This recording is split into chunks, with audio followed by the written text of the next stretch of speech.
Good afternoon and welcome to Nasdaq Trade Talks. I'm your host Jill Malandrino, Global Markets Reporter at Nasdaq. We've been coming to you live from New York City at the Employing U.S. Veterans Conference brought to you by Military Times as well as Vets Indexes. And we've learned a lot of great things today and how we can recruit and support U.S. veterans going forward. And helping me wrap up coverage, we have Simon Coombe. He's a North American. Simon. Hi, Jill. Good to be here. Nasdaq is recruiting a diverse culture and what our diversity and inclusion programs bring. Sure. So recent in terms of years, we've really made some big on inclusion and belonging, which is how we look at groups, which help us target.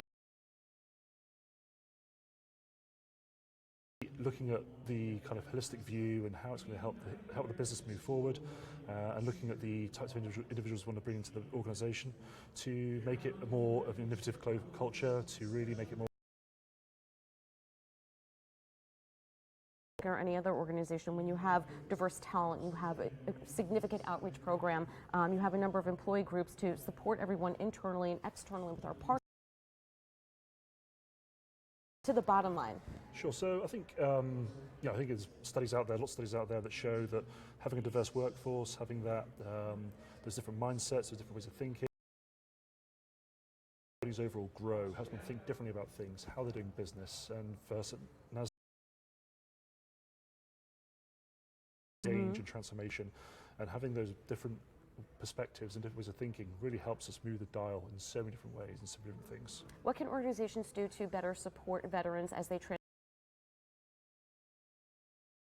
I think there's education for sure. I think there's some degree of lack of knowledge of what veterans can do, what they can bring to the organisation, particularly disabled veterans, which necessarily, but I think looking at transferable skills, the things that they've learned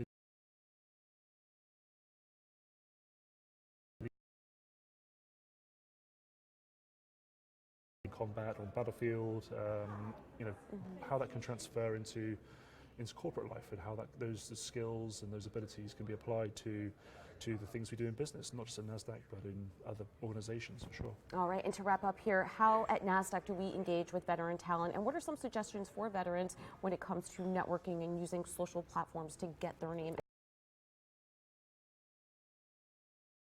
With different groups here in New York City and beyond.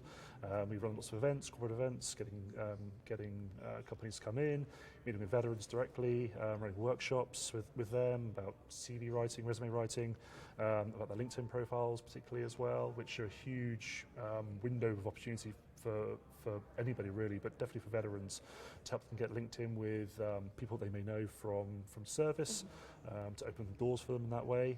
But I think we just try and for a role who's coming from that kind of background. We want to talk to them about what the opportunities are, what skills on a day-to-day basis. Okay, thank you so much for what you're doing for the Veterans Group and all of our D&I groups at Nasdaq. Thank you. And thank you for joining me on Trade Talks. We've been coming to you live from the Employing U.S. Vets Conference. I'm Jill Malandrino.